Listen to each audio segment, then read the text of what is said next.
ममता बनर्जी 10 मार्च को नंदीग्राम में थीं, जहां वो नॉमिनेशन फाइल करने के बाद रात को प्रचार के वक्त घायल हो गईं।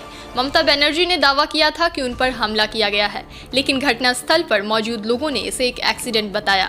वहीं ममता बनर्जी आज चुनाव प्रचार में लौट चुकी हैं। वो व्हीलचेयर पर चुनाव प्रचार की शुरुआत भी ममता बनर्जी ने कर दिया है।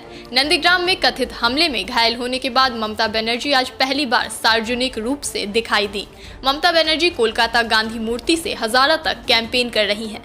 हजारा में पब्लिक रैली को भी एड्रेस करते हुए रैली को संबोधित कर रही हैं। ममता बनर्जी 10 मार्च को नंदीग्राम में थी, जहां वो नॉमिनेशन फाइल करने के बाद रात को प्रचार के वक्त घायल हो गई। ममता बनर्जी ने दावा किया था कि उन पर हमला किया गया है, लेकिन घटनास्थल पर मौजूद लोगों ने इसे एक एक्सीडेंट बताया। नंदीग्राम में कथित हमले में घायल होने के बाद ममता बनर्जी आज पहली बार सार्वजनिक रूप से दिखाई दी। ममता बनर्जी 10 मार्च को नंदीग्राम में थी, जहां वो नॉमिनेशन फाइल करने के बाद रात को प्रचार के वक्त घायल हो गईं। ममता बनर्जी ने दावा किया था कि उन पर हमला किया गया है, लेकिन घटनास्थल पर मौजूद लोगों ने इसे एक एक्सीडेंट बताया। नंदीग्राम में प्राथमिक उपचार के बाद ममता बनर्जी को कोलकाता के SSKM अस्पताल में शिफ्ट कर दिया गया।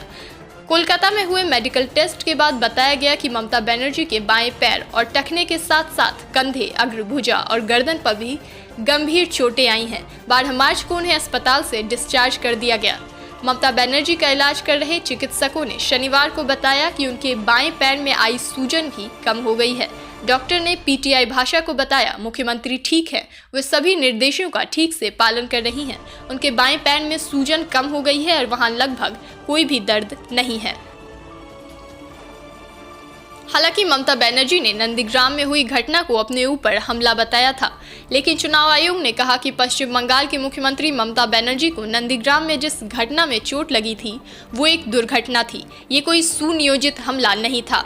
2 चुनाव पर्यवेक्षकों ने शनिवार को चुनाव आयोग को इस बारे में एक रिपोर्ट सौंपी, जिसमें ये कहा गया कि मुख्य चुनाव अधिकारी कार्यालय के एक सूत्र ने बताया कि पर्यवेक्षक अजय नायक और पश्चिम बंगाल विधानसभा चुनाव के लिए विशेष पुलिस पर्यवेक्षक विवेक दुबे ने ये रिपोर्ट तैयार की है।